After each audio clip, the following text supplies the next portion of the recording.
topics and opinions expressed in the following show are solely those of the host and their guests and not those of W4CY Radio, its employees, or affiliates. We make no recommendations or endorsements for radio show programs, services, or products mentioned on air or on our web. No liability, explicit or implied, shall be extended to W4CY Radio or its employees or affiliates. Any questions or comments should be directed to those show hosts. Thank you for choosing W4CY Radio.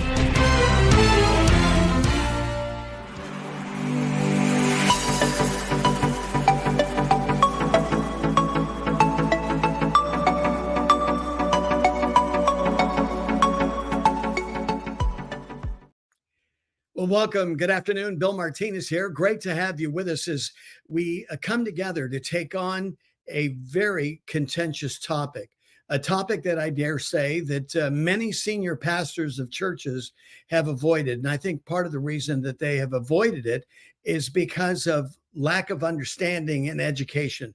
This spirit of gender delusion has come upon the culture in such a magnificent manner. And when I say magnificent, I mean more to have to do with speed as opposed to anything that is beneficial. Let's put it in those terms, okay? It has come upon us quite quickly, and I believe it's caught many of us off guard.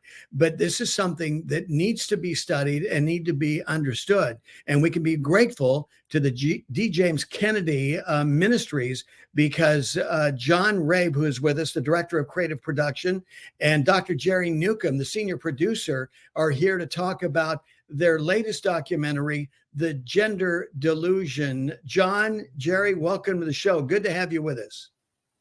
Thank you, Bill. Great to be with you. Yes, thank you. Well, John, let's start with you. I mean, I see what what you've done here, what the team has done in presenting this critical issue on our culture, because there's so much narrative and false narrative, you might say, misunderstanding about this gender delusion. Well, that's exactly right. And I think you said it extremely well in the introduction, Bill. This has come upon the church and the culture like a tsunami. This was just not even something most people were considering 10 years ago. And now suddenly it's everywhere. And so we recognize that there is a huge need for information and for understanding among Christians, particularly among pastors. And I think that is well said. I've talked to pastors who want to address this issue, who know that they need to address this issue, and yet they're trying to get caught up on it. They're trying to gain understanding so that they can then turn around and speak knowledgeably on it. It has changed so much, and things have been so rapid in this that just 2 years ago, in 2021, this ministry did a program called The Tragedy of Gender Confusion. We realized earlier this year we need to revisit that. Even in just a year and a half time, so much more has happened, and there have been such advances on the transgender side of this that we need to update that program. Well, as we began to update the program, there was so much that was new and so much to deal with that it became an entirely new program. And so that is our hope, is to help all Christians, including pastors, but also lay people, understand what the issues are, why we are where we are at, and most importantly, I think the power of Christ to deliver people from this gender delusion. And it is a delusion when we believe that we are the opposite sex or some other quote unquote gender stuck in our biological body. That is a psychological disorder and a spiritual disorder. And to treat it as if it is simply a fact is not only to go along with lies, but it is also to end up doing harm to the person, the individual involved. Jerry, John reminds us quite clearly the answer to all this remains the cross in Jesus Christ, does it not? Absolutely. And in fact, the Bible tells us very clearly that when God made us, he made us male and female. He made them. And so in other words, we as human beings were either one or the other. And interestingly, science confirms that. Virtually every cell of the human body shows whether you're either male or female. We can even dig up skeletons from 1,000 years ago and based on the hip size and so forth, determine Right. whether they're male or female. And yet today, young people are being given this lie that, well, maybe even though you're a girl, maybe you're really a boy trapped in a girl's body. If you give us, let us give you this treatment that will help you and so forth. And it's a total lie. And unfortunately, a lot of young people have been deceived about this and have gone down this road, and they're ruining their lives. And so I thank God for those states where they've said basically, hey, if you want to do something like this to yourself, you could do that if you're an adult, but don't do that to the children. Yeah, certainly not. John, we revisit the first big lie in the Garden of Eden, as Jerry referred to it. Did God really say, right? That's exactly it. It all begins there, and it's the undermining of God's word. Yes, it's centered on the nature of the tree in the garden and the fruit of that tree, but to understand, Satan was casting doubt on all of God's word, on all of God's design. And of course, we know that he has come to steal, kill, and destroy. And he was a murderer from the very beginning. And so the satanic goal in all this is the destruction of God's design, resulting in despair and in death. And sadly, that is played out in very literal fashion, Bill, and that's why this is so important. The notion is, and we talk about this in the program, that when a child is experiencing gender confusion, that we need to affirm that new gender identity. Well, if you think you may be a girl when you're in a boy's body, well, you are a girl. And so we're going to begin to treat you that way. We're going to begin to call you that. And now we're going to start to pump you full of puberty blockers, perhaps have surgeries that mutilate. And yet, what the numbers show us is that as many as 4 out of 10 people who identify as transgender will try to attempt suicide at some point in their life. So there's a real despair at the heart of this. And what we find is that affirming it doesn't help anything. The typical line is, well, that suicide rate is so high because of societal disapproval and because of ignorance and because of failure of acceptance. Well, we all live in this culture. We know better than that. Exactly. All we have to do is look around and see that the easiest way to become proclaimed a hero, to be proclaimed brave and stunning, is to come out as transgender. No one is allowed to criticize anymore. You can be fired, you can be fined, you can be taken to court, your business can be shut down. And yet, even in that atmosphere, 4 out of 10 attempt suicide at some point. There's a very deep spiritual and psychological problem here. And again, treating it as if it's objective truth is as harmful to the person as if we were to pretend that a girl who has anorexia actually is fat as she believes that she is in her mind, and playing along with that delusion as she starves herself to death. It's just as dangerous. Jerry, speaking of suicides, last year, the highest rate of suicide in our modern history. This is devastating that we have so many people committing suicide. And there's lots of reasons, all dovetailing into this, the issue of abortion. We've got the whole gender delusion, confusion agency that is contributing to these numbers as well. This is a serious issue. It really is. And I think this whole thing just shows how this culture, unfortunately, is just pushing away God's word, what he has to say to us. It's like Jesus said it so well in John 10, the thief, meaning the devil, comes to steal, to kill, and destroy, but I have come that they might have life and have it more abundantly. The people committing suicide are not these born again Christians. I mean, maybe there's some flake here or there that unfortunately would go down that route or whatever, but that's totally against God's will. But anyway, in the meantime, as people push away God and his word, we see this despair that results from it. America was born because of a great awakening, a great spiritual awakening, as people were becoming born again, as John Adams put it. And I like to talk about stuff related to America's founding. Not that Right. we have that in this particular special, but we have it in many of our specials.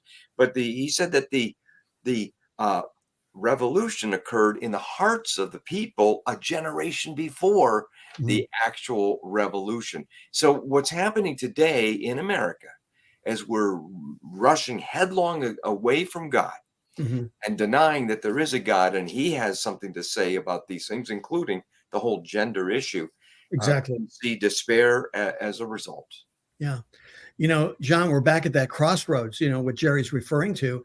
We're at that crossroads between life and death and good and evil. And the Bible is real clear. Given the choice of life and death, life is the better answer. And that seems to be recurring time and again. And, it's almost like you hear God from heaven going, "Can you hear me now?" And he almost asked that question with his heart breaking over his creation because we're stiff necked and we want to have our cake and eat it too.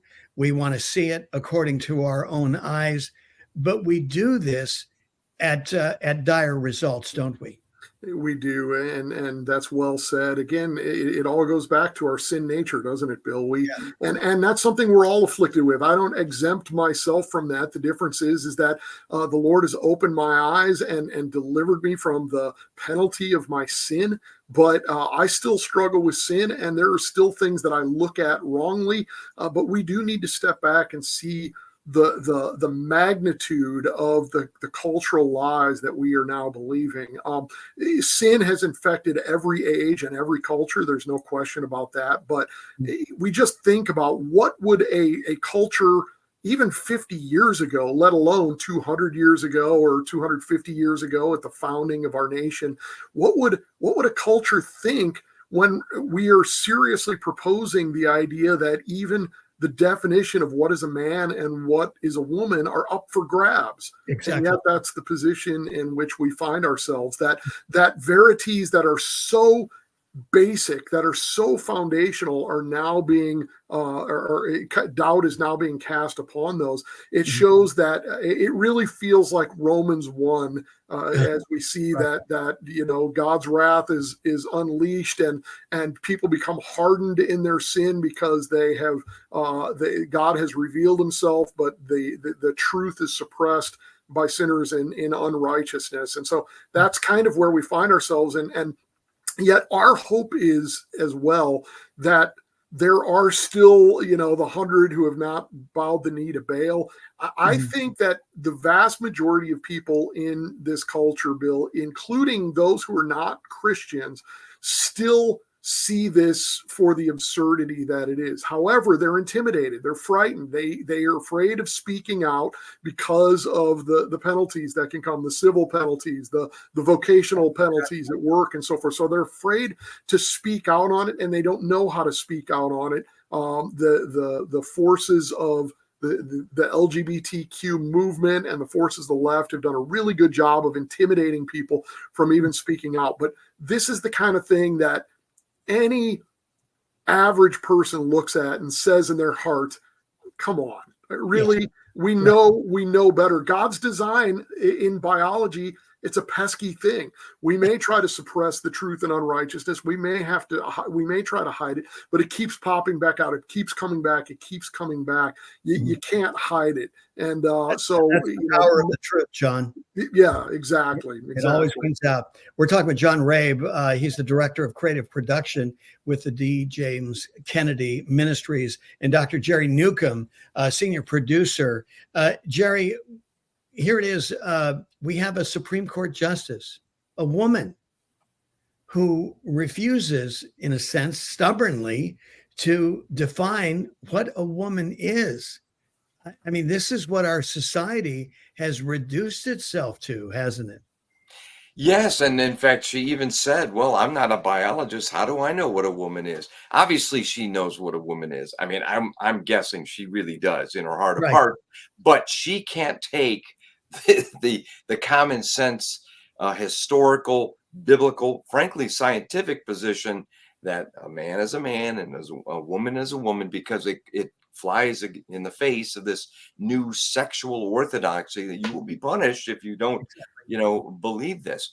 And it's interesting. One of the aspects of this special, which focuses on all these different aspects of the debate, but one part deals with the issue of women's sports. And it just shows how absurd it is, and not only absurd, but grossly unfair. Oh, yeah. Here you have a lot of girls and, young women and so forth that have trained, in some cases, virtually all their lives. Exactly. Such as Riley Gaines, the swimmer. Yes. Since she was 4 years old, she was practicing swimming for years. In her college times, and she only graduated a couple of years ago, she would get up at 5 a.m. to swim for 3 hours in the morning. Then she would swim for 3 hours in the afternoon. And, everything revolved around this. And she did this for years. Exactly. Then she competes against a biological male who, when he was a male competing against biological males, he ranked 462nd or something like that. He wasn't way up there. It's pretty mediocre. But then all of a sudden he becomes this tremendous swimmer because he is, now claiming to be transgender. And by the way, there's no criterion by which he became a so-called female. He just said, I relate that way. And so, and now he's winning all the trophies compared to these girls, and they lose out on scholarships and, a great future and so forth. It's just so unfair. And I think a lot of people, a lot of Americans, like John was saying earlier, they look at that and they say, no, that ain't right. That ain't right. Right. And John Riley's story, even more so, is disgusting when she is describing how she's in the women's locker room and she's undressing next to Leah Thomas. I mean, as a father of a daughter, hold me back. I mean, this is problematic on many levels. That this would invade my daughter's life like this. I just cannot believe that in a modern day America that we've become so open-minded that we've lost our brains. Yeah, and part of that, again, is the intimidation tactics. Why are people not speaking out more? We see what happened to these swimmers, Riley Gaines and her teammates and many others have been absolutely pilloried in the media and in the public space for their stand. They're characterized as bigots and hateful and so forth, when all they're saying is, and we include some of that footage from Riley Gaines in this program, some of that Senate testimony, but where she tearfully talks about the fact that nobody asked them this, nobody prepared them for this. Suddenly, someone is undressing in a room with them who is biologically male, and to even phrase it that way now is supposedly considered to be hateful, to point out the fact that Leah Thomas is biologically male, though he is in every cell of his body and in, to be blunt, his genitalia and so forth. He is male. And so the idea that your daughters would be subjected to this, yes, every parent needs to be ready to stand up. Every father needs to be willing to stand up. And it's not just at the college level. We spend a good amount of time in this program also talking about what's happening in the schools. And to be clear, it's not every school in every place, but we are seeing a growing movement where teachers and schools are interposing themselves between the students and their parents on these issues. So you have things like transition closets at the school where the child leaves home by normal name and by normal clothing, gets to school and changes into the clothing of the opposite sex and assumes an opposite sex identity and name while at school, and then changes again to come home, where teachers are reading literature designed to brainwash the children in this trans ideology. One woman, we show the video on there, she says, I'm so excited. I read these stories to my kids, and today one of my 7-year-olds came out as trans. If you have a 7-year-old, a 7-year-old obviously has no idea what that even is. They have no idea about gender identity. You're dealing with brainwashed children and parents that are way too passive, who need to take a much closer look at their children's schools, their children's teachers, and their children's curriculum. Jerry, it's no wonder that America's parents are revolting, and they want the disassembling of public education. Yeah, I think this is one of the key issues, one of the key battlegrounds. It's hard to believe, too, that our government under the Biden administration would have situations where parents were being labeled as supposed domestic terrorists. Exactly. Concerned parents, speaking out at board meetings and so forth. In one of the Virginia school board meetings where there was a man that was even arrested. Well, the man was so upset. He sounded like what you were saying just a few minutes ago about, well, if I have a daughter, if somebody did that, in front of my daughter, his daughter was molested by one of these transgender, basically a guy that claims I'm a woman now. And he had done this. He had molested another person in another school. They just transferred him out of that school. And then he did that in this new school. And, the attack occurred and the father went after the guy in the school board meeting. He was arrested. Exactly. And so it's unbelievable. But then to be labeled as domestic terrorists, it's a sad state of affairs when basically we have the good being called bad and the bad being good. So it's like what the Bible says in Isaiah 5. Woe to those who call evil good and good evil. But as more and more parents see what's going on, more and more do want to either, get their children out, put them in homeschooling, Christian schools, whatever, but change this. They've got to have transparency. And you know what? The liberals are very strong in this too. There are some states, such as California, where they have laws that they want in effect, where basically if you as a parent disagree and your child gender and so forth, you could actually lose the custody of the child because you in effect are being an abuser of your child, supposedly. Right, because they've determined to be so. John, we have got to find a way to bully back these bullies. We've learned that, our first day in school, in the sandbox of life. If you get bullied and you don't respond and you kowtow, they own you for the rest of your, scholastic career. And here we are. We've got to come together, unified on purpose for godly reasons. Because as Jerry was saying, evil is being called good, good is being called evil. Should be no surprise for men and women of faith, because we were warned of these days.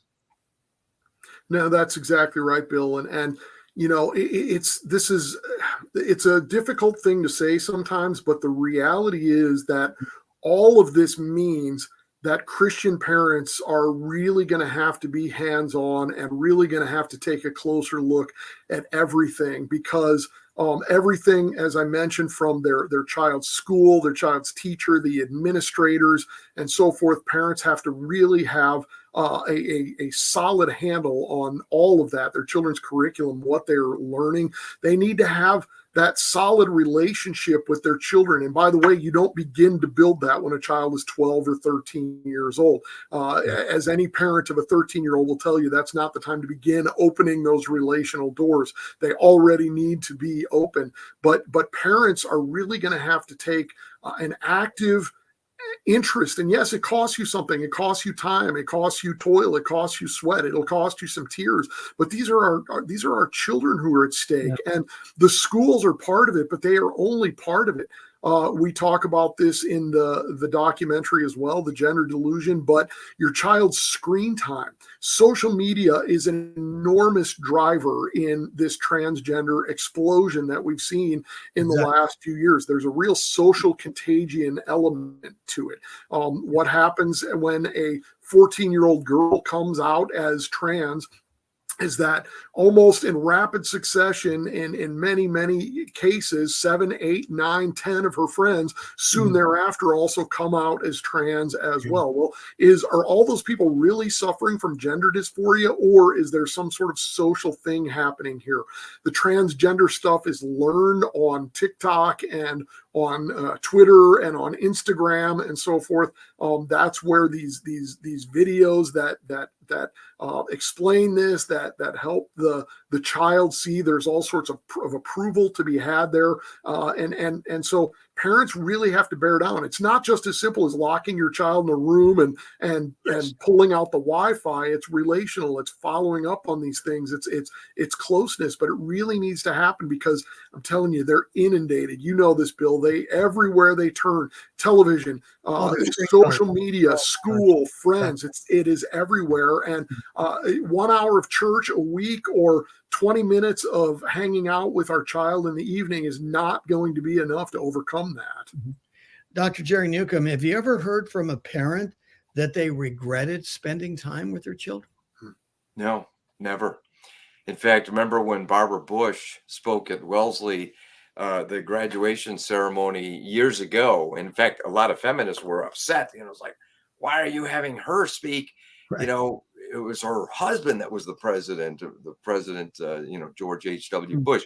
Right. But she spoke and she gave a tremendous speech. People are still quoting it to this day, 30 years later. And she said, you know what? When you're at your deathbed, you're not going to think back and regret, if only I had signed one more contract. Oh, if only I had made one more deal. Oh, if only I had spent more time in the office. No.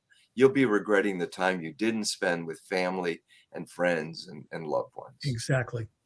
Well, we're talking with Dr. Jerry Newcombe and John Rabe from the Kennedy Ministry.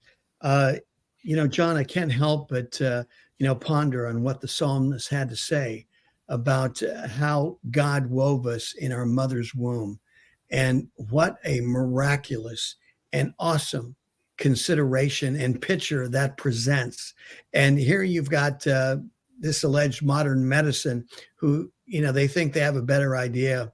And we're also told in the Bible that man comes up with their ideas and God laughs. And I think in this one, yes, God laughs at the insanity of their ideas, but is also heartbroken for the damage that they have wreaked upon his creation.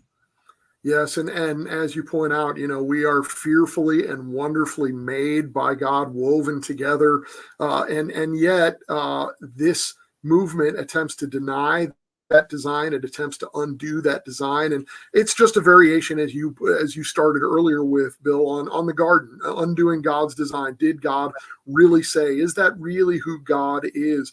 But the biological sex, male and female, is one of those things from the garden. It's absolutely fundamental to who we are, and you have now a medical movement, and Jerry has mentioned this a couple of times, and I think it's apt, that the science points against this transgender movement.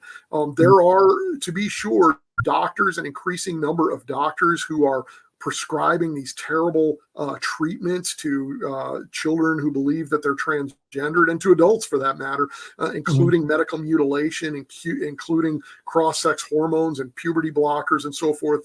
Does terrible damage. We show in the program some people who have been down that road and greatly regret having gone down that road. But even then, you see that they are in the grips of an ideology. They are not in the grips. They are not in the grips of science. Science points against all of this. The science again points us to God's design. The science continually affirms that we are male or we are female. We have a Y chromosome or we do not, and it's woven throughout every part of us. And people need to understand, and we bring this out in the program as well, that this transgender movement does not arise from any sort of science. It does not arise from anything objective. It comes out of critical theory. It comes out of the cultural Marxism of the Frankfurt School. It doesn't even really begin to appear, this idea of gender as applied to human beings as opposed to language, doesn't even begin to appear until the 60s or 70s, doesn't take flight until the 80s and 90s. It's an entirely new thing. It's entirely ideological. It has its roots all the way back into sort of the Gnostic movement that says that our spirits are what's important, our bodies don't matter, and that carries out to today, where whatever I believe I am internally is what I really am, and all the external world is forced to go along with whatever I feel that I am internally. It's it's really the satanic delusion on steroids that says, I am the maker of the universe. I am the definer of reality. Everyone must bow to my definition of reality. Only one person gets to say that, and that's God. Anybody else says it, it's satanic. And yet here we are. And Jerry, here it is. These poor kids, biologically, their body, though it's been altered externally, the DNA and every other interior aspect, those parts that God wonderfully wove together in our mother's womb, cannot be altered.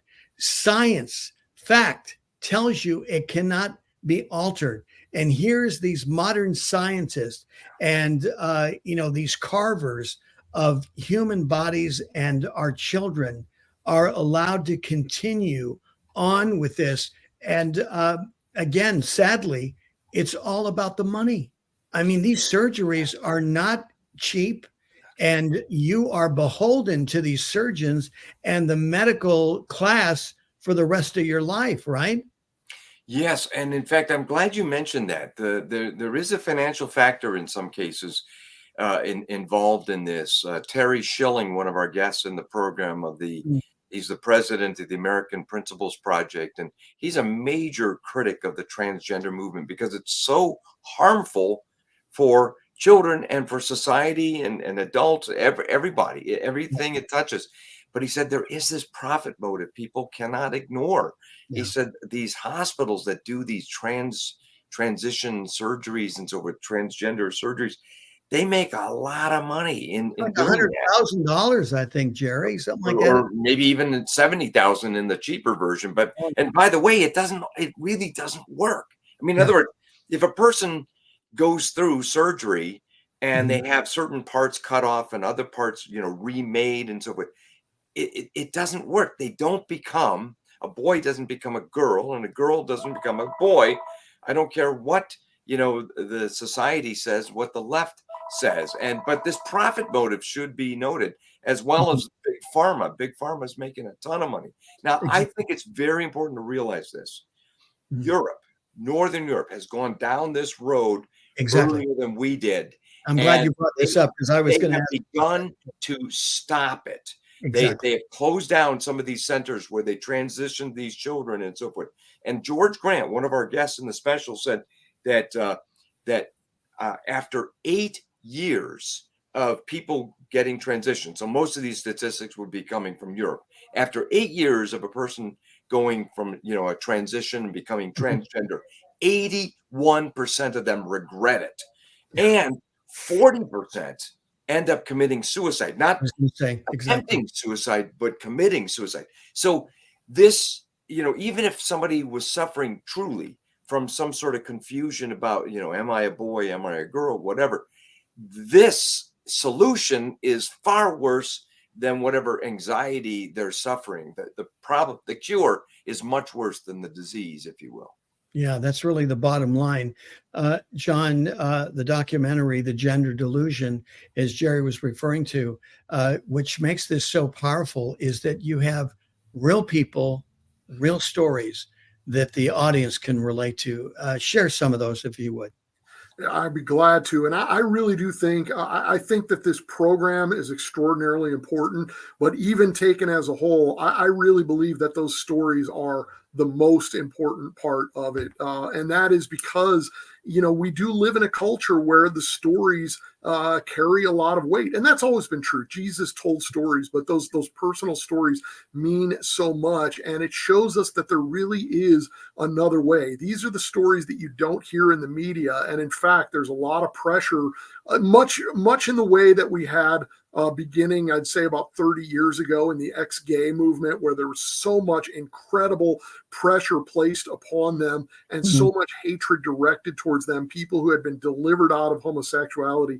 You find that and even more among those who have come out of a quote unquote gender transition. And so in the program, we shared several stories. One of the, to me, the most touching is the story of a young woman named Zoe, who had suffered some sexual abuse as a girl, who started to become confused at a certain point as a teenager.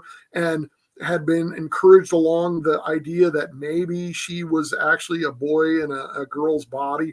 And so she began to follow that out and had some surgery to confirm that, took hormones and so forth, lived as a man for a certain amount of time, and yet never felt fulfilled and never felt right, and actually started having dreams that Jesus Christ was visiting her and would call her by her birth name, by her female name, and Right. pick her up and hold her. And she was touched by that, and she's very emotional in telling it, and is drawn back to Christ. I don't even want to give away the ending of the story, because it's just such a wonderful story, the way that it unfolds. But God has restored all of it back to her and more. But what she says is, I had a temporary confusion and started to take permanent steps to lock that confusion in, and it was a terrible thing to do. We have another story, and updating the story that we did with a young woman named Laura Beth Perry, who similarly went through a very similar situation, transitioned to becoming a man, took the hormones and so forth, and then was delivered by the power of Jesus Christ. And now, just recently, since our last program that she was featured in, we mentioned this in the new program and show, but she's just recently got married to a gentleman, and God is restoring her life to her God-given design, her God-given sex and gender. It's just a wonderful thing to see, and it's such a great counterbalance, because you don't hear those stories, and yet the vast majority, what we see over and over again, is that if a child or even an early teen thinks that they have gender dysphoria, the vast majority of them, if just left alone, will grow out of that within a few years. And now we want to lock that in. But these stories are not told, and the regret of so many people who have tried to transition and then realized it wasn't the right road. Those stories are squelched, but they are growing. They are numerous. They're easy to find, and they need to be told. Such were some of you, right? That's what the Apostle Paul says to the sinners in the congregation, homosexuals and slanderers and thieves and so forth. And such were some of you, but you've been washed. You've been sanctified. You've been justified by the blood of Jesus Christ. Jerry Newcombe, this is who Jesus came for, wasn't it? Absolutely. In fact, we have been addressing this issue of the gender confusion for a few years now. And the fascinating aspect, when John was talking about Zoe and her story, and how what really changed her was a personal encounter with Jesus Christ himself. I mean, as she understood it and so forth, kind of like a vision or whatever, but, based on his word, of course, and the church and so forth. And a few years ago, we had done a classic story. Perhaps you've even heard of him, Walt Heyer, where Walt Heyer had gone down that route. And so we had him in an earlier version of a special about this whole problem of gender confusion. And what changed him was the same thing, a personal encounter with Jesus Christ himself. And Walt, by the way, has gone on to start the ministry of, sexchangeregret.com, where he counsels people from all over the world that are, contemplating this. And he's, advising them, no, don't do this. Don't go down this route.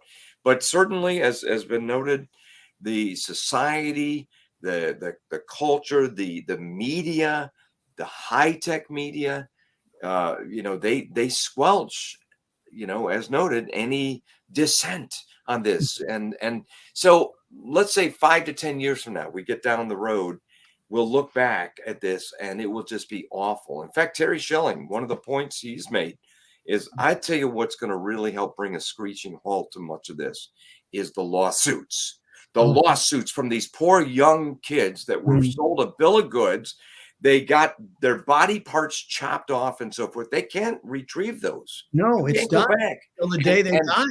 Yeah, exactly. All based on a series of lies. And the most wicked lie of them all is that you can change. You, a boy, can become a woman. No, you can't.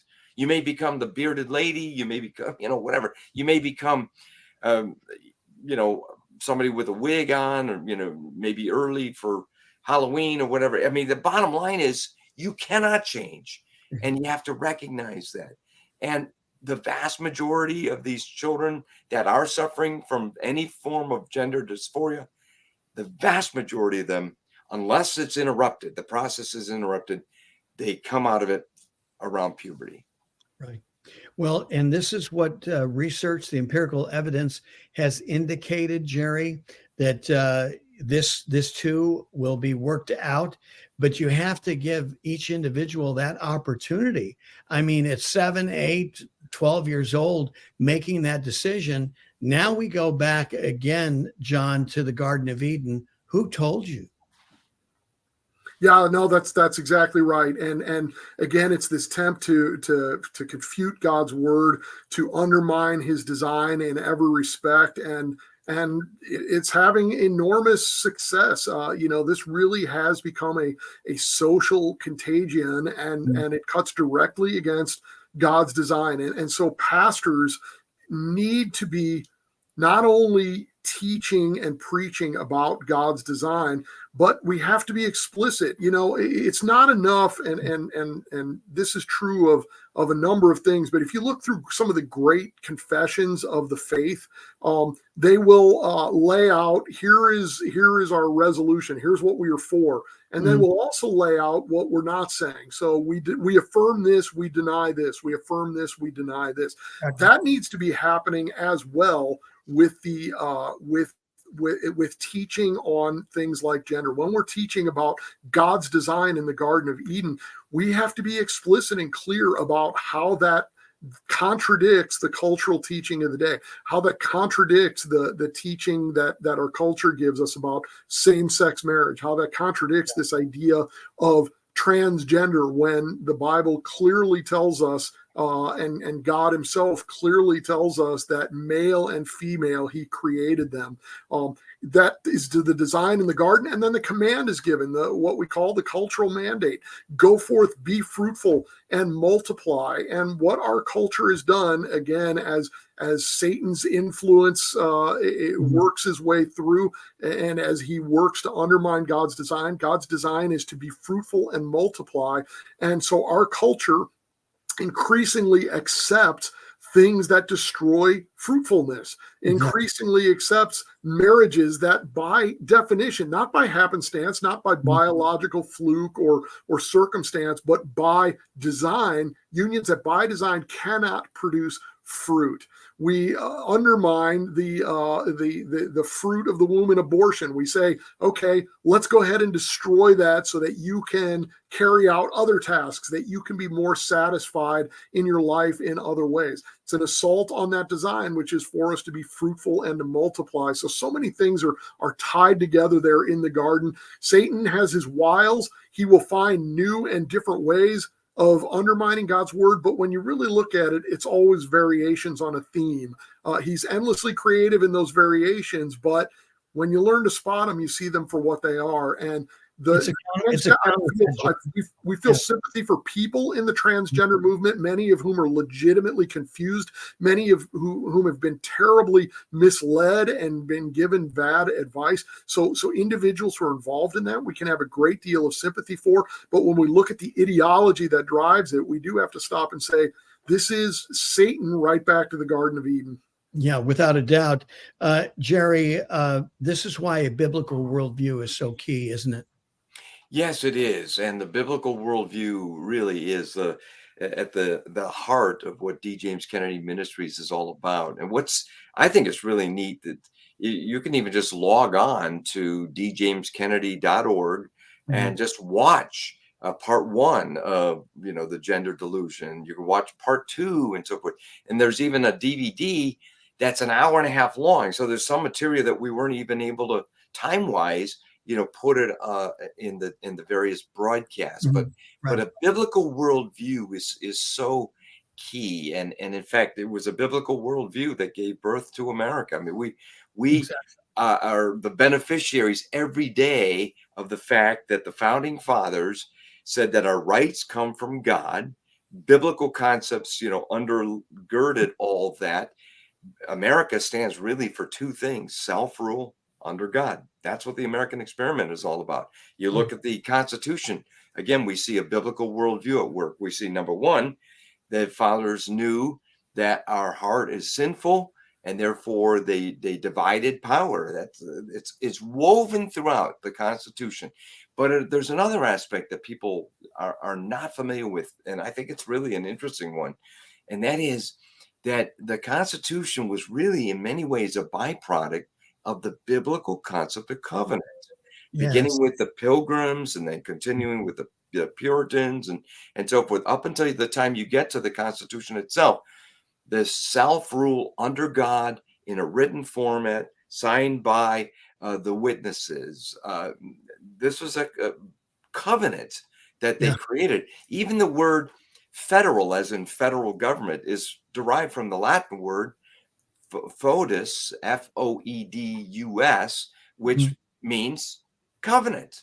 So in Yes. effect, the states made a covenant with each other to create the one federal government. I think it's important to realize biblical worldview is key. And I think, unfortunately, a lot of Christians, professing Christians today, don't really understand that the Bible applies to all of life. And Exactly. what the Word of God says certainly Mhm. about human sexuality, as we're discussing here, it is not to be ignored. And certainly it shouldn't be ignored, even in terms of basic governmental principles as well. John, it's our birthright in a sense. What God, in entering into this covenant, it was a holy birthright that he gave to the citizens of America, an answer to prayer by the Pilgrims to, affect this great American idea that we would be that light on a shining hill, right? And we need to honor, in a very passionate way, this birthright, because we know how God felt about Esau when he disrespected his birthright, right? Absolutely. And, people seem to forget, many evangelical Christians even seem to forget that the Great Commission tells us to go out and baptize and make disciples. And it also tells us to teach the nations everything that Christ commanded. That part often gets left out. It is part of the Great Commission. And Yeah. so there's this false idea that takes place that, well, things like nations and politics and governments, we don't need to be worried about that. What our concern as Christians is our immaterial spirits getting to an immaterial heaven. Well, that just leaves a lot of God's word out.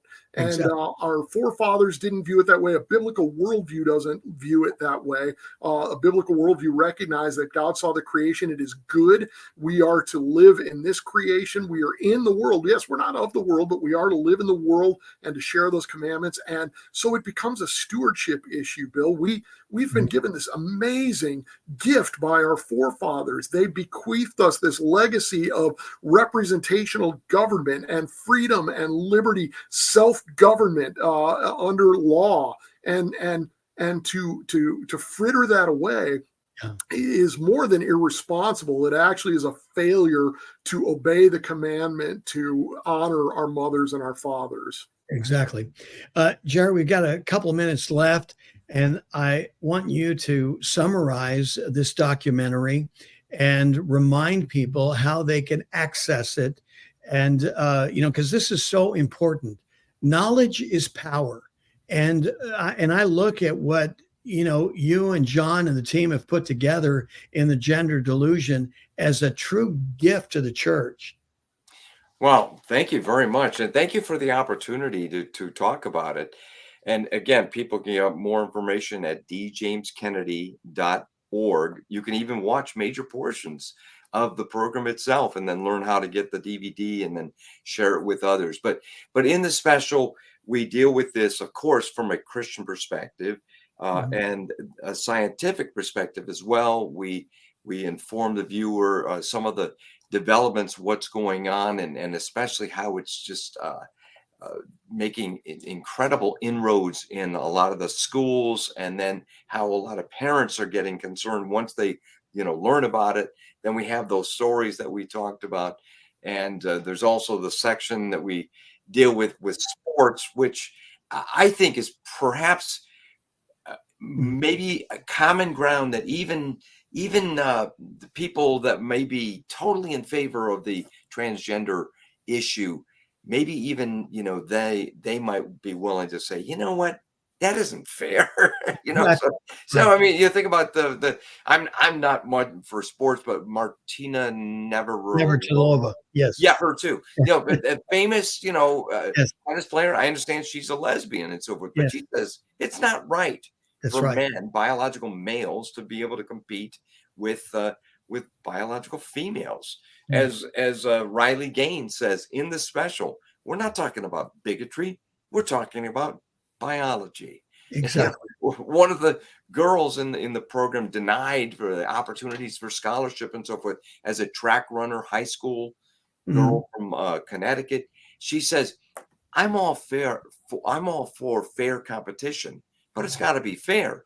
She said, exactly. I know when competing against a biological male, because they're made differently by God, that's the way it is, that I've lost before the race has even started.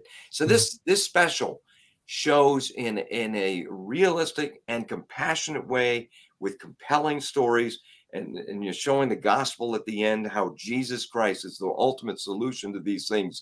This very important issue that the church should not ignore and not neglect, and have this compassionate voice. And as Jesus said, you are the salt and you are the light of the world. And so we're trying to be salt and light and deal with this issue that unfortunately many people today would shy away from.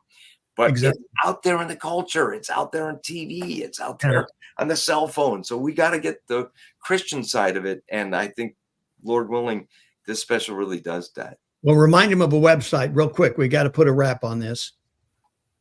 djameskennedy.org, hosted by Dr. Robert J. Pacienza. And again, this is called the Gender Delusion. Well, Dr. Jerry Newcombe and John Rabe from Kennedy Ministries, John, the director of creative production, and Jerry, the senior producer. Thank you, both of you, so much for coming on the show and talking about this powerful new documentary that I know will be a blessing. Thanks again. Be well. Thank you, Bill. Enjoy being with you. God bless. Our thanks to both John and Jerry for coming on. For more information and to be a part of this mighty Martinez movement to return to God and to save our country, go to BillMartinezShow.com. May God bless you and keep you and make his face shine upon you. May he be gracious unto you and give you peace. Go and be blessed to bless others. Thanks for being with us. Take care.